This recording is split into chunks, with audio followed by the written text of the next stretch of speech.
Madame, monsieur, bonjour, ravi de vous retrouver. Bienvenue dans cette nouvelle édition de votre journal de 15 heures au sommaire de l'actualité. À J-1 de l'élection présidentielle, la Commission électorale nationale indépendante poursuit ses missions de supervision à travers le pays pour garantir un scrutin transparent et ordonné. Et Beyrouth secouée par des explosions malgré le cessez-le-feu entré en vigueur hier. Israël affirme que l'accord ne s'applique pas au Liban et poursuit ses opérations militaires. La République de Djibouti se félicite de l'annonce d'un cessez-le-feu de 2 semaines entre les États-Unis et l'Iran après 40 jours de tensions menaçant la sécurité régionale. Ce premier accord pourrait ouvrir la voie à une paix durable et à un processus diplomatique solide, tout en assurant la réouverture du détroit d'Ormuz et la continuité des flux énergétiques mondiaux. Djibouti salue particulièrement les efforts du Premier ministre pakistanais pour avoir proposé Islamabad comme siège neutre des négociations internationales ayant permis cette trêve. Face aux répercussions directes sur le commerce et la navigation dans la Corne de l'Afrique, Djibouti rappelle que le dialogue reste la seule voie pour protéger les vies civiles et réduire les souffrances humanitaires et garantir la sécurité des voies maritimes. Enfin, la République de Djibouti appelle la communauté internationale, y compris l'ONU et ses partenaires, à soutenir ces négociations à Islamabad afin d'aboutir à des solutions politiques durables, renforçant la stabilité régionale et redonnant espoir au peuple de la région. De la diplomatie internationale à l'économie nationale, la République de Djibouti a franchi hier une étape majeure dans la transformation économique. Le gouvernement et la Banque mondiale ont signé un accord de financement de près de 26 millions de dollars destiné à réduire la dépendance du pays à son secteur portuaire et logistique. Ce programme, appelé Programme pour les résultats, s'étalera sur 8 ans avec une première phase jusqu'en 2030. Son objectif, moderniser l'État, attirer de nouveaux investisseurs et soutenir les petites et moyennes entreprises djiboutiennes. Parmi les mesures clés, le renforcement du FOGAD pour faciliter l'accès au crédit des PME et la restructuration de la Chambre de commerce pour mieux accompagner les filières stratégiques. Mais l'ambition va plus loin, rendre la gestion publique plus transparente et renforcer le dialogue entre le gouvernement et le secteur privé. Ce financement s'inscrit dans le plan AGEG 2025-2030.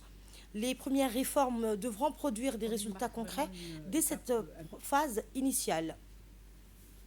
De la Banque mondiale, avec la signature du programme de diversification économique soutenu par un financement de 25 750 000 dollars, dans un contexte où Djibouti a clairement Programme for Results, donc programme pour des résultats, ce qui constitue une évolution importante dans la manière d'accompagner les politiques publiques. Nous sommes d'autant plus fiers, comme vous l'avez dit, que c'est la première opération conjointe du groupe La Banque mondiale ici à Djibouti. Comme vous le savez tous, nous représentons maintenant les 3 agences sur 5, donc la SFI, IDA, donc la Banque mondiale, et MIGA. Et donc c'est notre première opération conjointe et c'est notre première opération également sur une phase, sur une approche multiphase, comme vous l'avez dit, Monsieur le ministre. Donc, avec le P4R, donc c'est l'acronyme Programme for Results, ce financement est directement lié aux résultats concrets obtenus et non aux dépenses engagées. C'est une approche qui met l'accent sur la mise en œuvre effective, la redevabilité et l'impact concret des réformes. Et c'est dans une perspective de long terme. Écoutons maintenant un extrait de l'intervention du ministre de l'économie et des finances, M. Elias Moussedawale, qui présente les objectifs de ce programme. On a souvent rappelé notre modèle économique, notre modèle de développement. Il n'est plus soutenable pour plus d'un titre. Nous avons besoin de stimuler d'autres moteurs de croissance, d'autres secteurs à fort potentiel. Et ils sont nombreux, ces secteurs. Pour cela, nous avons besoin d'agir sur un nombre de leviers. Non seulement il nous faut travailler en parfaite coordination entre nos différentes institutions qui concourent au même objectif, c'est-à-dire créer des opportunités, créer de la richesse, et créer de l'emploi. C'est la grande priorité dans notre plan national de développement, intitulé ADEG pour les années à venir.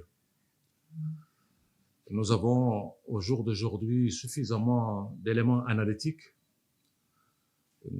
des réformes d'ores et déjà engagées.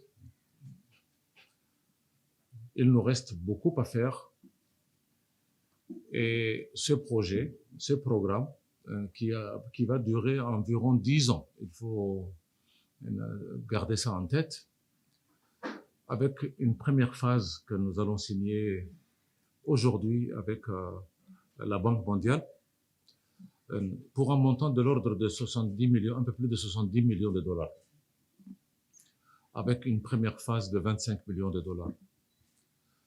Cette phase 1 va consister principalement autour de 3 axes. D'abord, l'amélioration de la gouvernance économique, l'amélioration de nos processus des marchés publics, c'est les réformes structurelles qui sont actuellement en cours, c'est-à-dire la digitalisation de beaucoup de nos services publics, mais également la mobilisation des investissements privés.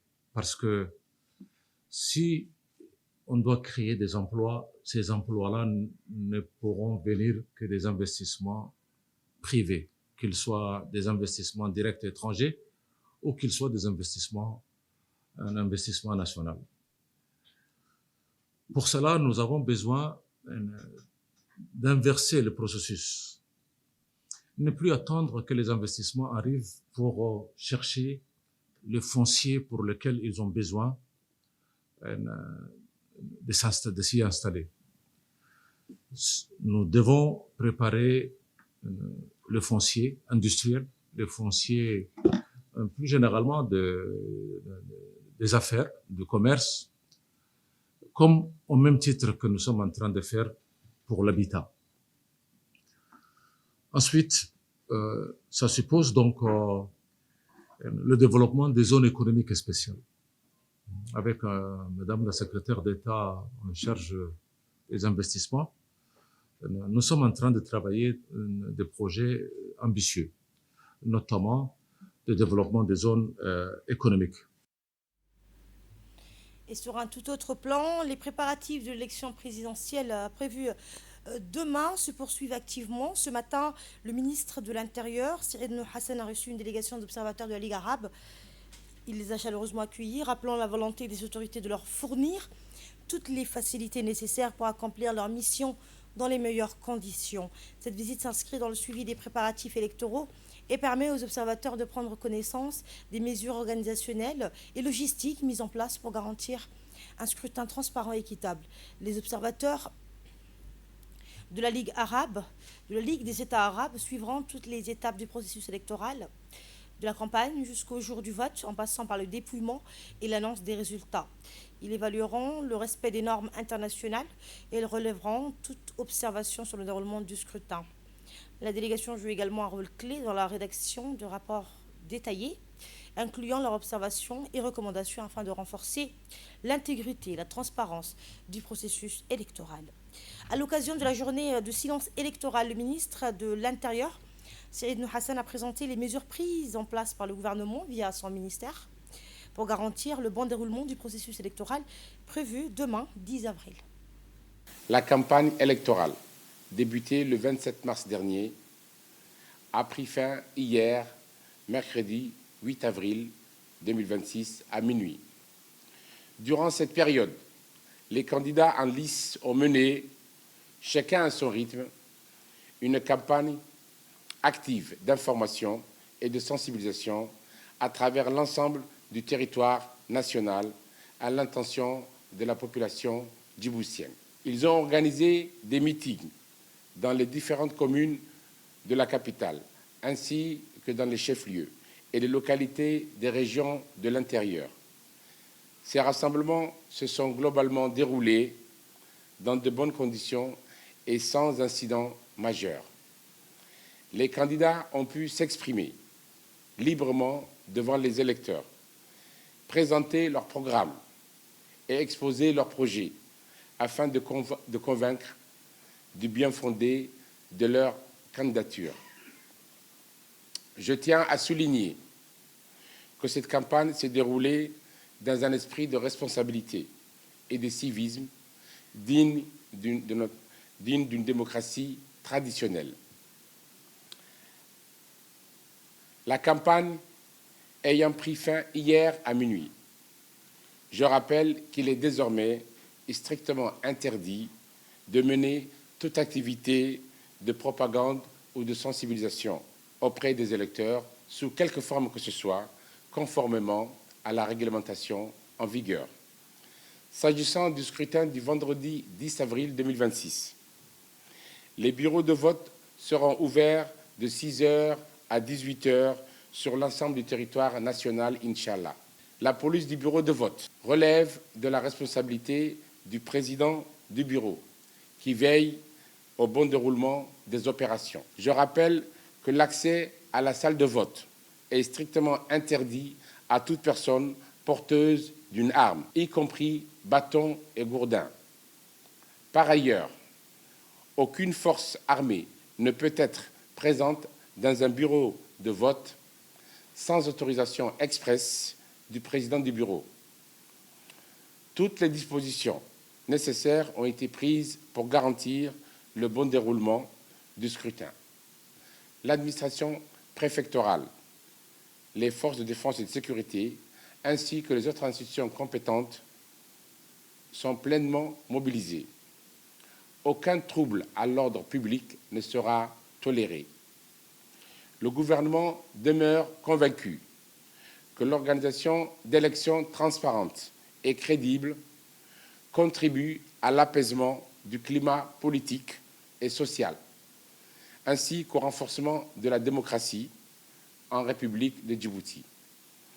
J'invite donc toutes les citoyennes et tous les citoyens à se rendre massivement aux urnes, munis de leur carte d'électeur, afin d'accomplir leur devoir civique en toute liberté. Enfin, je souhaite bonne chance à l'ensemble des candidats, sans distinction, et que la démocratie triomphe. Je vous remercie pour votre aimable attention. Et en parallèle, Djibouti poursuit ses initiatives sociales. Ce matin, l'organisation Bouroj a tenu une table ronde sur l'autisme rassemblant ministres, experts et parents pour promouvoir l'inclusion. Dans le cadre du mois de sensibilisation à l'autisme, l'organisation Bouroj a organisé ce matin une table ronde à l'hôtel Best Western de Djibouti, placée sous le thème « Comprendre, accepter et accompagner l'autisme ».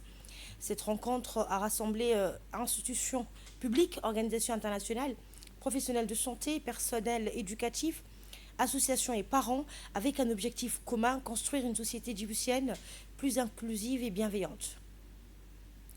Ont participé à cet événement le Dr Ahmed Rabla Abdile, ministre de la Santé, Mouna Ousmane Aden, ministre de la Femme et de la Famille, la représentante de l'OMS à Djibouti, Joumana Hermez, Mme Zara Youssef Khayad, présidente de l'ONG IRICA, M. Omar Dileta, ainsi que de représentants de la NPH et plusieurs thérapeutes spécialisés.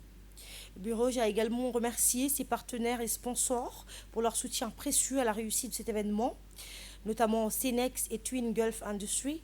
Au cœur des échanges, les participants ont partagé leur expérience, identifié les principaux défis liés à l'autisme à Djibouti et exploré les pistes concrètes pour améliorer la prise en charge, l'accompagnement et l'inclusion des personnes concernées. Un hommage particulier a été rendu aux parents d'enfants autistes, véritables piliers du quotidien dont la détermination et l'amour inspirent l'ensemble de la société. La représentante de l'OMS a rappelé que l'autisme n'est pas une barrière ni à la dignité ni au potentiel de chacun. Selon elle, chaque personne autiste mérite un accompagnement adapté et de vivre dans une société pleinement inclusive. On l'écoute. L'OMS a priorisé ce trouble de développement et elle a bien précisé que ce n'est pas une maladie pour la traiter avec des comprimés ou bien des médicaments. C'est une condition qu'on a besoin de mettre les mains dans les mains de toute la société, les écoles, la santé, la société civile, les systèmes de fonctionnement de la communauté pour qu'on puisse réduire les vécus des personnes touchées, réduire le vécu négatif des personnes touchées, de les sortir à la lumière, comme vous avez dit, de ne pas les cacher, de leur donner l'appui qu'il faut, mais aussi surtout pour les parents. De son côté, la ministre de la Femme et de la Famille, Mme Mona Ousmane Adan, a insisté sur l'importance de l'éducation et de la sensibilisation.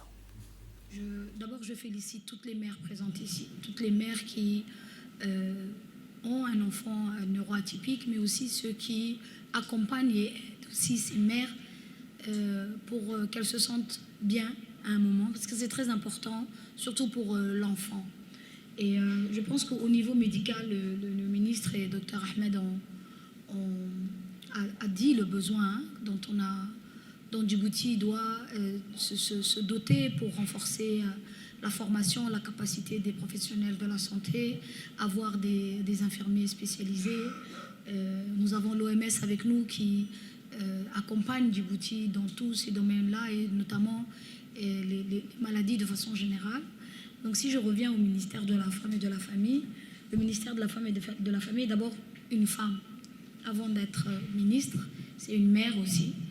Donc pour moi, c'est aussi une éducation. Je vais apprendre aussi de tous ces éléments que vous avez donnés. Comment on peut accompagner, c'est la question que vous m'avez posée, et comment on peut être à vos côtés pour que nous puissions accompagner ces parents et surtout les mamans à pouvoir aménager un temps, s'occuper de leurs enfants.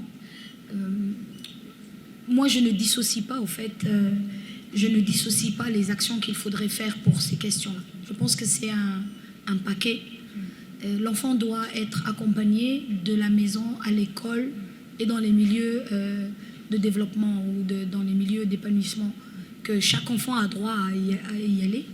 Donc c'est un tout, et c'est notamment l'obligation, nous, en tant que décideurs politiques, de travailler ensemble pour faire un travail commun et être capable de répondre à ces questions de façon synergique. Parce qu'on parle de la petite enfance d'abord, un enfant qui accède à une structure scolaire. Avant qu'il arrive déjà à un espace de développement scolaire, il faut que la famille soit prête à accueillir cet enfant. La famille soit préparée, formée. Et la famille, c'est pas seulement la mère. C'est vrai que la mère a le plus gros fardeau, mais il y a le père, il y a les familles proches. Tout le monde doit être préparé à avoir cet enfant qui va être peut-être un peu plus différent que les autres et qui aura besoin d'un peu plus d'attention et d'un peu plus de capacité à pouvoir aider cet enfant à se retrouver dans un milieu bien. Et enfin, le ministre de la Santé, Dr Ahmed Rabelais, a souligné que l'autisme doit devenir une priorité de santé publique. Il a rappelé la nécessité de renforcer la formation des professionnels, d'améliorer le diagnostic précoce et de garantir un accès équitable aux services de prise en charge. On écoute le ministre de la Santé. L'autisme n'est pas une maladie, c'est pas une maladie. Et moi, je le répète tout le temps. C'est beaucoup plus un enfant ou une personne qui voit différemment de ce que nous voyons. Donc, son cerveau fonctionne différemment. Et c'est ça que les gens puissent comprendre. D'où l'importance de la sensibilisation, l'importance de pouvoir parler à la société. Mais surtout, moi, je voudrais surtout vous écouter. C'est pour ça que je suis venu. Et c'est pour aussi attirer l'attention. Parce que lorsque les autorités arrivent dans des réflexions comme ça, on parle de ces problèmes-là. Et c'est pour trouver aussi et surtout des solutions ensemble. Nous n'avons pas, nous, des solutions magiques. Même si nous sommes des professionnels de la santé, nous n'avons pas des solutions. Vous êtes mieux professionnels que nous. Je pense qu'une maman qui a vécu, madame a dit que son enfant maintenant a 14 ans, je pense qu'elle est plus spécialiste que moi dans l'autiste. Vous êtes plus spécialiste que nous dans ce type de troubles. Et on voudrait surtout vous écouter et que vous nous apportez tout ce que vous voulez. Mais je voudrais dire aujourd'hui ceci. Moi, je suis à 200% avec vous. Il faut qu'on puisse mettre rapidement un groupe de travail avec des professionnels de la santé, vous-même, mais également des professionnels de l'éducation, qu'on puisse mettre en place vraiment assez tôt un mécanisme où tout ce que vous avez dit, on puisse le mettre en place assez rapidement. À Djibouti, l'élection présidentielle aura lieu demain, 10 avril. La CENI achève les derniers préparatifs et confirme que tout est prêt dans les bureaux de vote à travers le pays. À moins 24 heures, donc les équipes locales restent mobilisées pour assurer un scrutin transparent et ordonné. Dans ce cadre, le président de la CENI, Bahnan Ali Meidel, s'est rendu à Arta pour vérifier les dispositifs électoraux à quelques heures du vote. À son arrivée, il a été accueilli par le préfet de la région, Hassan Dabale Ahmad, et le vice-président de la CENI à Arta, en présence des responsables administratifs et des équipes électorales locales. Cette visite a permis de contrôler directement le matériel électoral et l'organisation des centres de vote. Urnes, isoloirs, encre, bulletins et registres ont été passés en revue pour s'assurer de leur disponibilité et conformité. Le président de la CENI a également échangé avec les agents et responsables locaux pour vérifier la coordination et la mobilisation des équipes sur le terrain. Les contrôles ont confirmé que tout est prêt et que les derniers ajustements sont en cours avant le jour du scrutin. Écoutez justement le président du CENI. L'équipe de la CENI, une équipe s'est rendue dans le nord, une autre équipe dans le sud. Et donc nous avons décidé de vérifier nous-mêmes, de visu, tout ce qui était kit électoral. Donc nous pouvons rassurer les votants et la population, leur dire que tout est prêt. Et à Arta particulièrement, le climat est très beau. Donc pour le vote de vendredi qui sera normalement, qui se passera très bien puisque tout le matériel est là et les cartes sont retirées. Donc merci encore. C'était donc l'intervention du président de la CENI. Et de là, nous passons à l'actualité régionale. À présent, le navire de forage turc Shah-Roubey est arrivé dans les eaux territoriales de la Somalie, marquant le lancement des premières opérations d'exploration pétrolière offshore du pays. Le bâtiment doit accoster au port de Mogadiscio le 10 avril en préparation du démarrage des activités de prospection, une première dans l'histoire énergétique somalienne. Ce projet stratégique pourrait stimuler la croissance économique, créer des emplois, renforcer l'autonomie du pays et illustrer le renforcement de la coopération entre la Somalie et la Turquie. Et enfin, pour terminer ce journal, une série d'explosions a secoué Beyrouth suite aux frappes aériennes les plus intenses menées par Israël contre le Hezbollah, malgré le cessez-le-feu récemment annoncé. La communauté internationale tente de contenir les tensions. Ces raids ont provoqué d'importants dégâts matériels et semé la panique parmi les habitants. Malgré le cessez-le-feu entré en vigueur hier, Israël continue ses opérations au Liban, tandis que la communauté internationale tente de contenir les tensions pour éviter une escalade régionale. C'est la fin de ce journal. Merci de l'avoir suivi. Et j'aurai le plaisir de vous retrouver ce soir à 22h pour un nouveau journal. Très bon après-midi à toutes et à tous.